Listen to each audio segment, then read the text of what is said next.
Okay, hello everybody, this is Rabbi Paltio, and this is our 11th of Nissan Farbrangen. And what it really is a discussion on the Rebbe's Kapitel, as our preparation for 11th of Nissan for Pesach. Just a short little thought about 11th of Nissan itself before we get to the Perek. And that is that, as we discussed earlier, about giving the Rebbe a gift versus the gift of the Rebbe, we have to always remember what it is that the Rebbe gives us above all else. And higher than the ideas that the Rebbe teaches, higher than the instructions and the direction, the practical direction that the Rebbe gives us the Eibishter himself. You know, Rebbe the Masmid once said that the Rogatchover Gon was called Sar HaTorah, and that the Frierdiker Rebbe was called Sar HaElikim. There is the master of the Torah and there is the master of Elikim. And that's what a Rebbe is. And what this means practically is that before and above everything else that the Rebbe gives us Hashem. And this gift of Hashem manifests in the form of our emunah, our betochen, our simcha. In other words, the idea that by each one of us there is a connectedness to Hashem, there is a sense of Jewishness, which is deeper and higher and above our mind. And from there comes our purity and our holiness and our joy and our faith. And it is really the first thing that the Rebbe gives each Yid and every Chassid, consciously and subconsciously, directly and indirectly.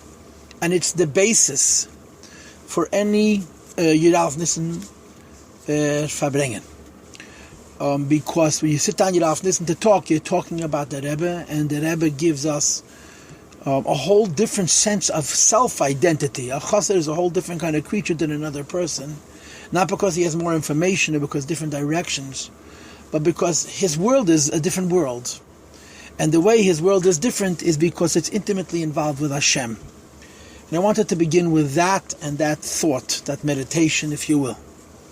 Now, let's talk about the Rebbe's Kapitel. This is Perek Kuf Yud Ches, and I'm going to do, of course, a brief version of it because we only have like 40 minutes.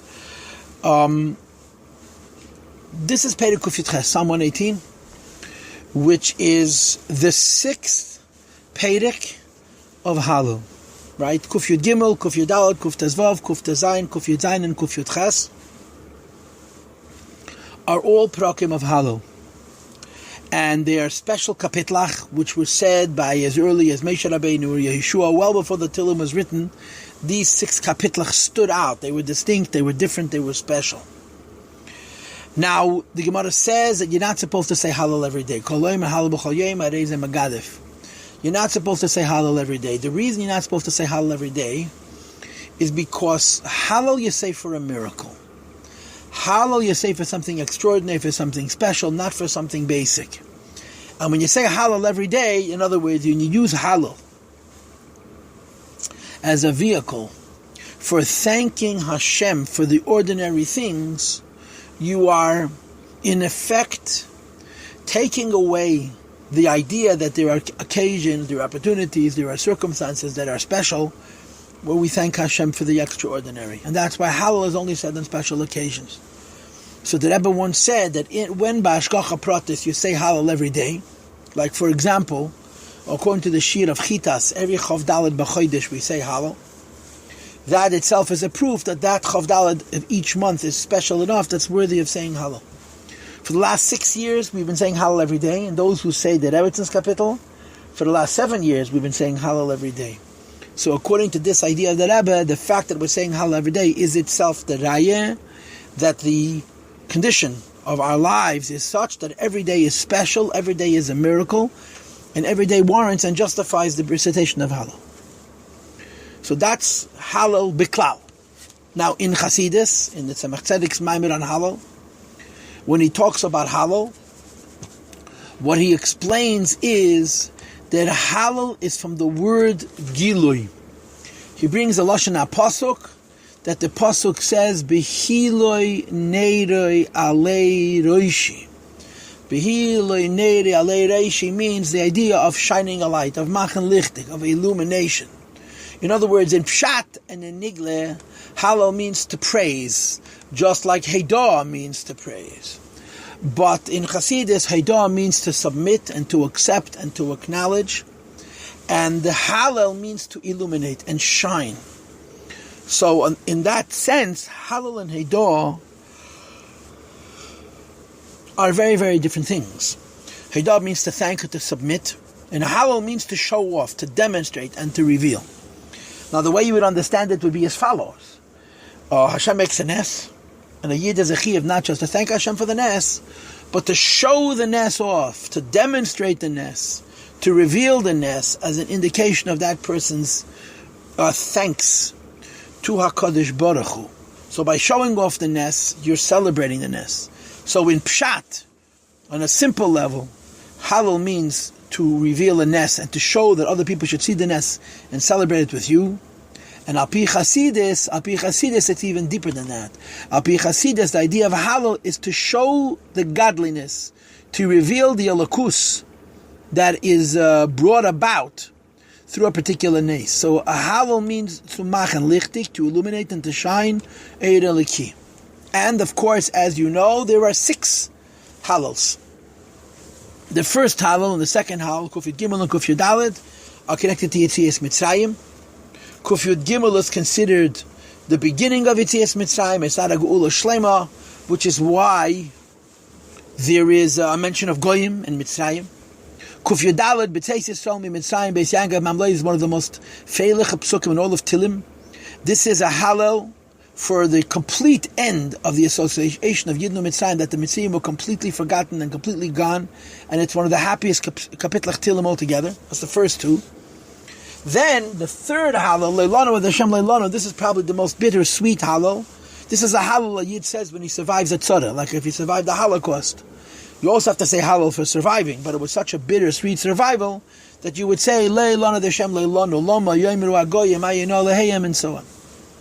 The fourth Hallel, Ahavti Kiddush Hashem Es Koili, this is David HaMelech's personal Hallel, and it incorporates into itself the difficulties of David HaMelech's life. His life is full of tzaras.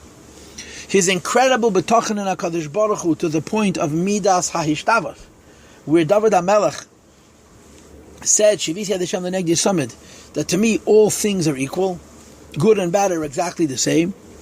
And then, of course, the incredible miracle that the Eibishter performed for David HaMelech has a consequence. That will be the fourth Hallel.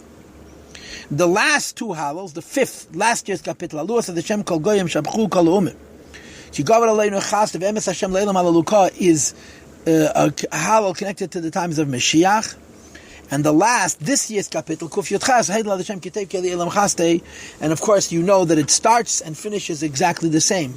Pasuk Chof Tes is again, Heidel Hashem Kitei Keli Elam Chaste, is the 6th Hallel, the second kapitel of Hallel, connected to Mashiach Tzidkeinu. Now, the way I understand this final kapitel Psalm 118, Kuf Yud Ches, and its association to Hallel, that it involves a bit of a contradiction, a dichotomy, a duality.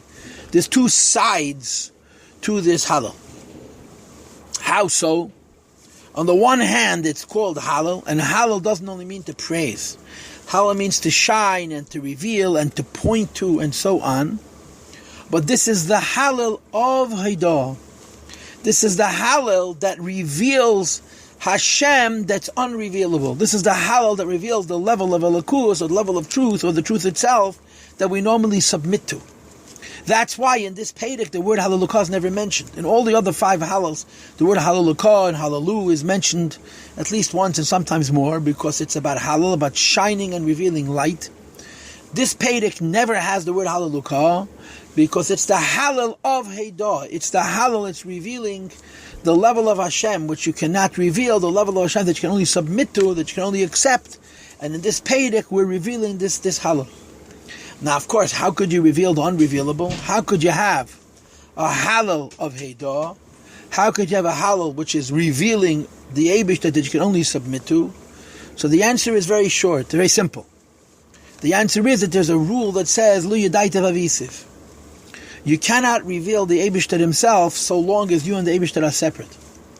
But when the Yid and the Eibishter become one, then you know the Eibishter by being the Eibishter. And that, I think, is this Hallel. It's the Hallel, it's revealing, it's praising, it's shining, the Eibishter to which we can only submit, the Eibishter to which we can only have Heidah to. In other words, the level of Elokus, which we normally accept, is in this Perek also revealed. Now, like all Kapitlach Tehillim, or like many Kapitlach Tehillim, this Kapitel has a Psicha and a Chasima. It has an opening and a closing. The opening to this Kapitel is the first 4 Psukim. Heidad Hashem Kitev Kili Elam Chaste, Yemen Yisrael Kili Elam Chaste, Yemen Abesadan Kili Elam Chaste, Yemen Ayire Hashem Kili Elam Chaste. And the Chsima, the closing, is the last pasuk in this Kapitel. Heidad Hashem Kitev Kili Elam Chaste. And between those Psukim, you have the Perek itself, which is a Perek, which, like I said to you before, it's the Hallel of Haidah. It's revealing this that we must submit to. And of course, the first pasuk, as far as this is concerned, is the pasuk Ben Amei Tzar Karasi Ka Anoni B'Merchav Ka. So I am briefly going to explain this pasuk Ben Amei Tzar Karasi Ka Anoni B'Merchav Ka, and I'm going to use it as the springboard for going through the entire kapitel from the beginning to the end and explaining it in a concise form. Okay? But let me begin with Akdama. We all know the story of Purim, right? The story of Purim is that it was a time of Galus, and the relationship between Yidden and the Eibishter was estranged. So according to Chassidus, what happens in times of Galus? The Beis HaMikdash is destroyed. The Beis HaMikdash has 2 names. The first name of the Beis HaMikdash is Mishkan. The second name of the Beis HaMikdash is Mikdash. Mishkan means a seat for Shechina. Mikdash means an environment where Kedusha can hover. And the way it works is when you have a Mishkan in place, the Shechina rests in the Mishkan, and the Kedusha hovers above. What happens when the Beis HaMikdash and the Mishkan are destroyed? So there's a split. The level of Shechina goes into Golus. That's called Golus HaShechina. Ubipishachem shulcha imchem, and we sin, our mother, which is Shechina, goes into Golus with us. And Kuchabrichu Salak Li'elu Li'ela, Kadosh Baruch Hu goes up. So there's 2 things that happen in Golus, different than times of the Beis HaMikdash. Number 1, the Shechina is exiled, and number 2, Kuchabrichu disappears, goes away. So we all know the story of Balai Lahu Nada Dashnas HaMelech. The king is Hashem, was asleep in Galus. That means that the level of HaKadosh Baruch Hu was completely removed from the world. And the level of Shechina was in a state of Galus. And Jewish children learned. And because Jewish children learned, they stirred Hashem's sleep. But Chassidus is careful to point out that this stirring of Hashem's sleep was not a waking up of the Eibishter. It was a stirring in the middle of his sleep. Waking up a lakus would have been bringing Mashiach, or building the Beis HaMikdash, where the Shechina comes out of Golus and goes into its Mishkan, and then the Kedusha descends from its departure and rests above Shechina. But in the times of Golus, we say that the Shechina is in Golus and the Kedusha is gone, and another Dashnas HaMelech means that while Kvayachal Hashem is asleep, the Shechina is in Golus and the Kedusha is removed, Hashem is awakened. And Chassidus, of course, says that this awakening of the Eibush in the time of Galus reaches till Atika Kadisha, what's called Hine Leyonim V'Layishan Shemei Yisrael, the idea that the Eibush, who guards the Jewish people from the highest level, never sleeps, and it's called Einab Kichad Leinim, the one eye of the Eibush, which is the Madrega of Atika Kadisha, that doesn't sleep at all. In other words, that the Nes of Purim was not a reversal of Galus. The Nes of Purim is a Nes that happens in Galus, that even though the Shechina is exiled and the Kedusha goes away, the cry of the little children reaches all the way till the Kedusha, the way the Kedusha has gone away, and creates a Nes. So that's the Pshat and the Purim story, that the Eibush is still asleep, and his sleep is awakened, is disturbed as he sleeps. So the same is true in this pasuk. When I made Sakarasi Ka, Onei B'Merchav Ka. So when I made Sakarasi Ka, Ka is only the first 2 letters of Hashem's name, Yud Kei. And we already know what the Gemara says, that Rashi brings it in the end of Parshas B'Shalach, that when Amalek attacked the Jewish people, and the Eibishter swore that he was going to destroy Amalek, the Eibishter said, Ein Hashem Shalem ve'ein Hakisei Shalem, Achi Yikar Zara Shal Amalek. My name is not going to be whole, and my seat is not going to be whole until Amalek is erased. In other words, when the Eibishter swore, the Lashon HaPasuk is, Ki Yod, Hashem places his hand, al case, on his chair. But the word case is missing an aleph, because the case is separated from the aleph, and of course, the aleph is the higher aspect, and the case is the lower aspect, so the aleph goes away and the case goes into Galus. And then it says, Ka, Ki Yod, al case, Ka. That the letters Yud K are the higher two letters of Hashem's name, they go away, and the only thing that's left is Vav K, and moreover, that Vav K goes into Golus. So Hashem swears that until Amalek is erased, the Yud K is separated from the Vav K, and the Aleph is separated from the case. Here we have an Ameitzer Karasi Ka, a Yid calls to the letters of Hashem's name, which Hashem took away, Yud K. Because this is a cry that's coming from a deep place in a Yid, a place of the deepest Golus. But it's touching and it's reaching the level of Elokus which has departed, and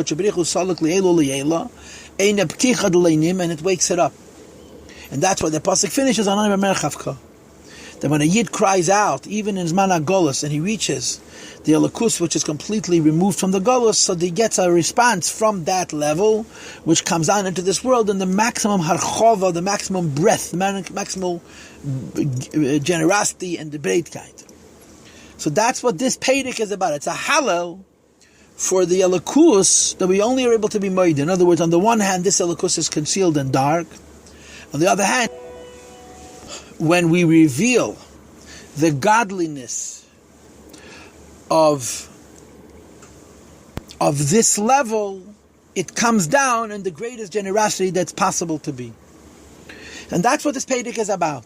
It's the halal of Haidah, the level of the Eibishter which we only are able to submit to, because it's the essence that is revealed in this Pedic. And like I said to you before, it's very amply represented by this pasuk.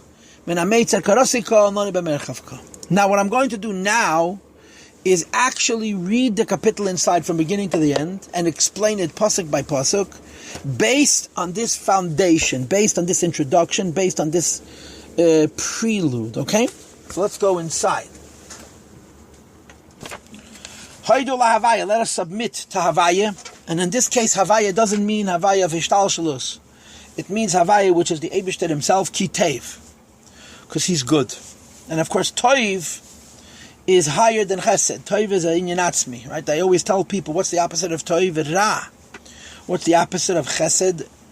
Gvura. Gvura is not bad, it's just the opposite of Chesed.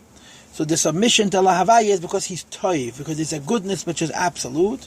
Kiliyaylam Chaste, the Rebbe explains that from the toiv of Hashem comes the chesed of Hashem. In other words, even the chesed, which is a more revealed kindness and a more limited kindness, is an expression of the toiv. The Rebbe explains this to mean how Teirah Sheba'al Peh comes from Teirah Shebiksav. Then we say Yemena Yisrael. Yisrael says this idea that from the Teiv of the Eibishter should come Kiliyaylam Chaste, chesed should reflect, should reveal the Teiv of Hashem. And then Yemina Beis Aharon, the family of Aaron, that means the Koyanim should also say Kiliyaylam Chaste, that from the Teiv of the Eibishter comes the chesed into this world. And Yemina Yirei Hashem Kiliyaylam Chaste, so one of the different types of Yirei Hashem is that it goes on the Levium. And the Levium also say that from the Teiv of Hashem should come chesed into the world. So according to this Eifen, Pasuk Beis is Yisrael, Pasuk Gimel is Koyanim, and Pasuk Daled is Levium. It doesn't make any sense. Shouldn't it be the Seder either Koyanim, Levium, and Yisrael, or Yisrael, Levium, and Koyan? And the answer, of course, is that when Mashiach comes, Levium are going to be higher than Koyanim. Koyanim are represented by hair, and Levium, like Koirach, which means literally baldness, are represented by no hair. Hair represents giving or revealing, but in a limited way. Baldness means the essence itself, which is ungivable. So when Kairach wanted to be a Kohen, Moshe Rabbeinu did not tell him he was wrong. Moshe Rabbeinu told him that now is not the time. The time for it is going to be L'Yased Lavi. But L'Yased Lavi, Leviim are going to be higher than Kohenim, which justifies the order. That in this idea of Ki Tev Kiliyaylam Chaste, that you're revealing Atzmi as like a good. In the world, the lowest acknowledgement of this is Yisrael, the second is Kohenim, and the highest is Leviim. And then, of course, comes Pasuk Heimen Ameitzer Karasi, that in the darkness we call out to the essence of godliness.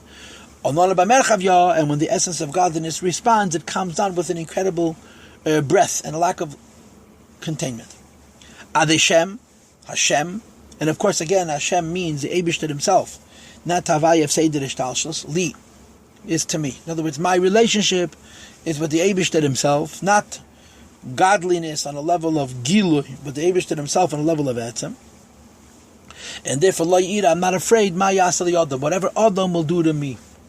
In Chasidus and in the Kutatera, Adam goes on Atzilus. Like you have two psukim later, Tev Lachas by the Shem B'teach, but Adam goes on Atzilus. And the Yid is saying, Havaya li, I have a relationship with the Eibishter himself. And therefore the Adam of Atzilus also doesn't frighten me. The Adam of Atzilus is godliness, but it has Shinuyim. The Havaya li goes on the Eibishter, which has no Shinuyim. Like it says in the Maimer of Lamed Aleph, Anon the Siv Malka, that the Chacham wants to have a connection to the king himself. The Malka lo mischaf, the king never changes. Even though from the king you have no favors, and from the officers you can have favors, but the king is never changing. And that's the pshat, Havaya li, a Yid has a connection to Havaya, to the Eibishter himself, and therefore lo yira mayasali Adam, even Adam heli. And then we say again, the Shem li, the Eibishter is with me, be'ezrei, amongst those who help me, and therefore v'aniyere b'seinei. When a person fights with enemies, he wants to destroy them. But when a person fights with enemies, and Havaya li, he has a connection to the Eibishter's emes, so he doesn't think in terms of destroying his enemy, he thinks in terms of what's the best that can be done with his enemy, because he's not thinking about himself at all. In other words, when you're very angry at a person, you want to punish them. But when you ask the Eibishter doesn't answer, they deserve to be punished, they don't deserve to be punished. The Eibishter answers, how can they be used best? And that's the pshat, v'ani ere b'seinei, not the destruction of my enemy, but the transformation of my enemy into a friend. And then we say in Pasuk Ches, Tev Lachsas B'Hashem, it's better to shield yourself. In Havai, that means Eibishter himself. Me'beteach ba'odin, to have trust in Atzilus. And of course, the Mefarshim explained that the word Lachases means a very precarious protection. And the word Beteach, Bitachen, means a very secure, very strong protection. And Tev, it is better. And notice the word Tev again. Tev means a Tev Ha'atzmi. Lachases B'Havaya, to get from the Eibishter himself, even if it's a limited protection, it's better than B'tachan, full protection from Adam, which goes on Atzilus. And then, of course, in Pasuk Tes, it's the same thing again. Tev Lachsas B'Hashem, it's better to shield yourself in Havaya, the Eibishter himself, Mibetech, to have trust in Nedivim, which goes on Atzilus. And it says in the Tzemach Tzedek that Nedivim may actually go on Avraham, Yitzchak, and Yankov. That even though our greatest zechus Avraham, Yitzchak, and Yankov, ultimately, the highest inyan by a Yid is not the zechus Aves, the highest inyan by a Yid is Anon Siv Malka, the Eibishter himself. And then you have 4 psukim that describe the tzaras that Yidden have and how the Eibishter protects them. Pasuk Yud, Kol Goyim Svavuni, all the Goyim surround me, B'Shem Hashem Ki Amilam, in the name of Havaya. And again, over here, Havaya doesn't mean Giloim, Havaya means Etzem Ki Amilam, I'm going to cut them off. Sabuni Gam Svavuni, they surround me and they surround me more. And again we say B'Shem Havaya Ki Amilam, the Eibishter is going to cut them off. And thirdly we say Sabuni Chedvedim, they surround us like bees. Dayachu Ke'esh Keitzim, would pick away at us like fire that's burning thorns. And one of the explanations here is that the fire is very quick to go away. And then we say a third time B'Shem Havaya Ki Amilam, that from the Eibishter's name Havaya they become cut off.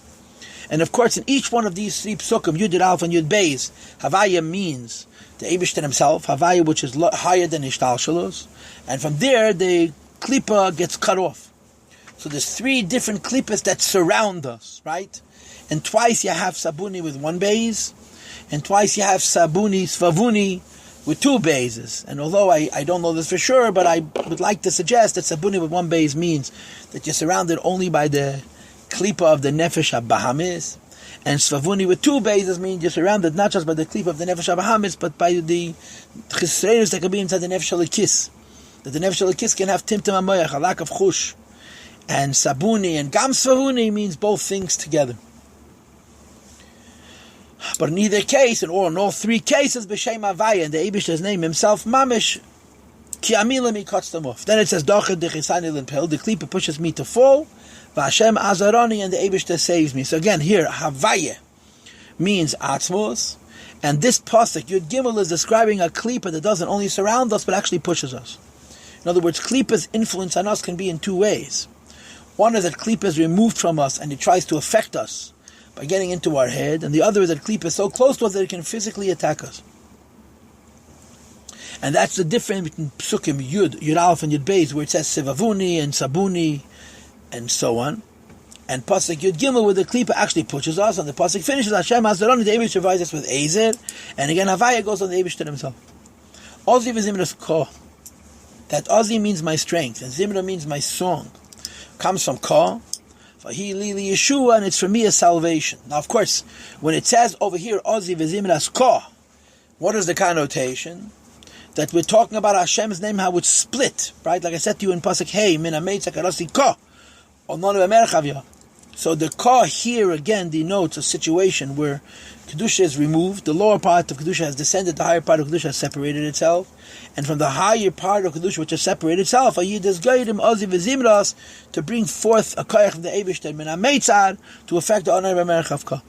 Vayili Yeshua, and a Yid says it has a salvation. And of course here you have the word Li, and the Chazal say we had in Pasuk Vav also the word Li, and in Pasuk Zayin we had the word Li. Li says Kol Makam Shtam Li Ein Yizaz Li Elam. The word Li is something which never changes, and by a Yid this connection with the Yid and the Eibush is forever. And then it says Kel Rina v'Yeshua B'alei Tzadikim. When are the Tzadikim going to sing and celebrate joyously the Yeshua when Yemin Hashem Eisachayil? When they're no longer getting Ashpa only from the Asius of Yudke, but Yemin Havaya Eisachayil, all four letters of Hashem name is giving them strength. So the way you understand Yud Daled and Tesvav, Yud Daled is how Hashem helps us, but He's helping us in the time of Golus, which is why it says Ka, Vayilili Yeshua, and then that comes down into Geula, where the Ka becomes a Havaya, and then we say Rini v'Yeshua B'alei Tzadikim Yemin Hashem Eisachayil. And then in Pasuk Tazayin it says Hashem's name twice. Yemin Havaya Remeim, the Eibish's right hand is lifted. Yemin Havaya Eisachayil, the Eibish's right hand does strength. And one of the ideas which is brought here is that this means that the Eibish's left hand also becomes a right hand. The first one, Yemin Hashem Remeim, is Eibish's right hand, which is the source of Chasadim, which comes very low in Ishtalshalos. And the second is that the left hand of the Eibush, the Gevurah of the Eibush, the Gevurahs of Atika Kadisha, they become the basis for the Chesed of HaKadosh Baruch Hu. So here, Yemin Hashem Eisachayil is very different than in the previous pasuk. In the previous pasuk, Yemin Hashem Eisachayil, the emphasis was on the word Yemin. In this pasuk, it is already Keita Yamin, you're done with Chesed, and this is even deeper than that. This is a good, which comes from Midas HaGevurah. Then it says, I will not die and I'm going to live. Vasaper Masei Ka, I will tell the stories of Ka. And notice again, it doesn't say Vasaper Masei Hashem, it says Vasaper Masei Ka. On the one hand, this goes on a condition of Galus, and on the other hand, this goes on a condition where you're connecting to the Eibush on the level of Etzem, and from there you say, Layomas Ki Yechid. On that level, a Yid doesn't die Ki Yechid because he must live. Because at the level of Atika Kadisha, there's no union of Misa. And then we say, Yaser Yisrani Ka. The Yid has Yisurim, and on the surface, the Yisurim of a Yid are coming from something which is against the Eibush. And Beptim Yisrael Yanim, the Yisurim that a Yid has is coming from Yudke, from the highest levels of the Eibishter's name, and therefore V'lama V'slein Nisanani. The Eibishter does not give us over to Misa. The Eibishter does not give us over to death, because even though there's Choshech and there's Helim and there's even Yisurim, but the Yisurim come from the Eibishter as He's hidden away, Yudke, and therefore Fakert, even though on the outside these are terrible things, on the inside they're going to bring the ultimate brachas. And that's what it says in Pasuk Yites. Pischuli Shari Tzedek, open up for me the gates of righteousness, and notice again the word Li. Pischuli, a Yid is connecting to Etzem, is saying Pisch Shari Tzedek, Avivam, I will come into them, Eide Yah. I will say Heidah to Shem Yudke. And here again, the same letters, Yudke, appear again in Pasuk Yutes, just like it did in Yudches and Yudzayin, that the Yids knowing that even though the Eibush is in the worst kind of Yisurim, but Layamas Ki Yechia, and Velamamas Leinis Anani, he's not going to die, because it's not the Pshat, the Eibush has turned his back, but rather this is coming from Eisius Yudke, which are hidden at a very, very high level, and therefore he says, open up for me the gates of Tzedek and Oideko. So just very quickly, in Kabbalah, there's Tzedek and Tzadik. Tzedek without a Yud is Malchus, Tzedek with a Yud is Yisoid. And notice that in the next pasuk, Chaf, it says, Shar Lashem and Tzadikim. So the contrast is, here it's Sharei Tzedek versus Shar Tzadikim.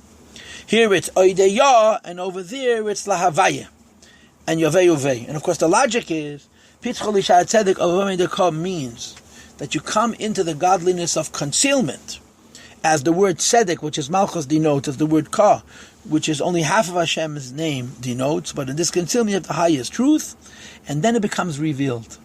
Like the halal of Haidah that we discussed in the beginning of the class. The gate, which initially is only Sharei Tzedek. It reveals the righteousness, the justice of Hashem, which is the Lagus of Teva and Helam. becomes lahavaya, to reveal godliness, and then it's not tzedek but tzadikim yavayavay. That the righteous who are connected to the Gili Elokus enter into it. So here again, what we have in this capital is a halal of Heidah, the godliness which is concealed, which is represented by the Oisius Yud K, become revealed. And then we say, Eitcha Hashem ki ani tzani. Thank you Hashem for answering me. Alternatively, thank you Hashem for torturing me. Vatili li Yeshua, because this was the basis of our Yeshua. And again, we use the word li, and Yezaz li'el. And we add Even Mo'asu Abon. This is a stone that the builders used to make fun of and say it's useless.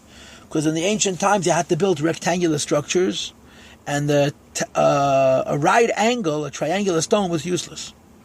But then Hoysel Roish Pina became the most important stone of all, becomes the keystone.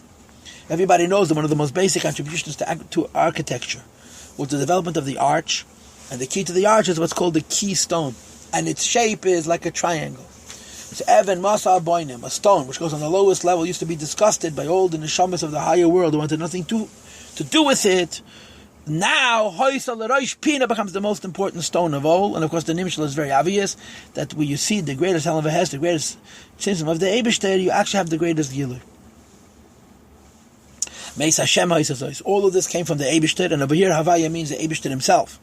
He, Niflas Beinenu, that even she means Malchut, that means even Teva, even concealment, is wondrous in our eyes, that the Eibishter himself arranges that there should be a Teva, and in the Teva Hashem should be concealed, but that if you could see Teva correctly, you would see the Eibishter in the Teva itself.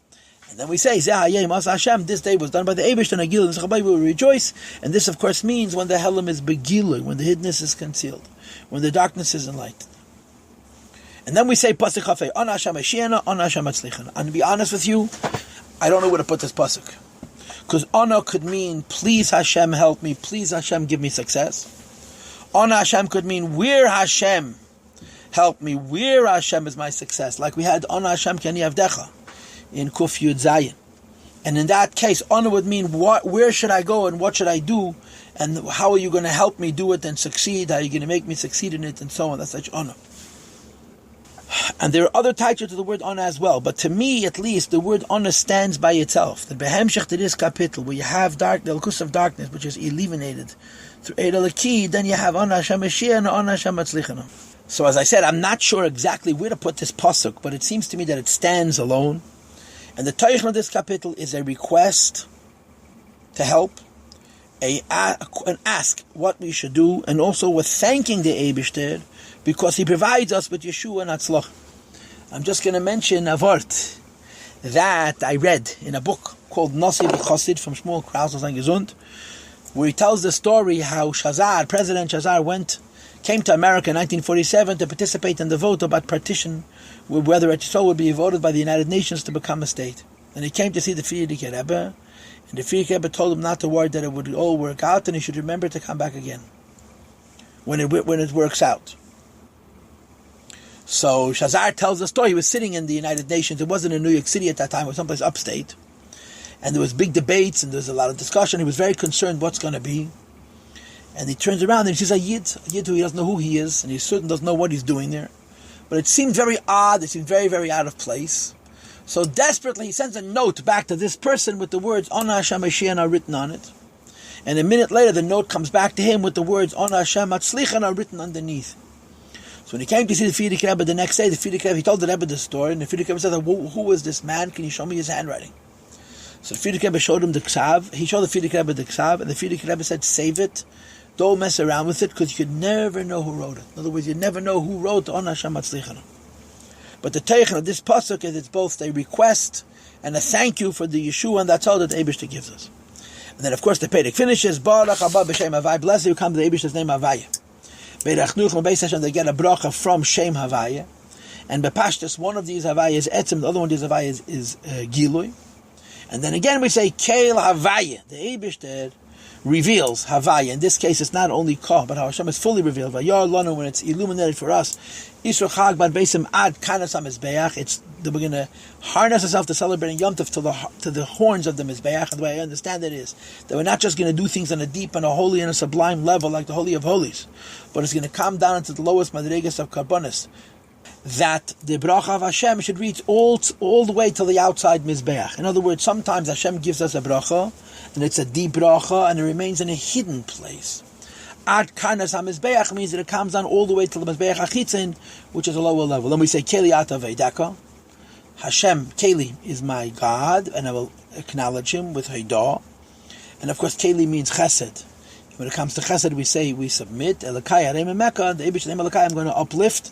And this is the only place in this entire kapitel where the Eibush is praised, not with the word Haidah, but with another word. As I told you earlier, the word Hallel is never mentioned in this Pedic. This is the only instant where the word other than Haidah is mentioned, which is Reimemus, and I would like to translate like you have in Chassidus on the Pasuk, Arimim Chalakai HaMelech.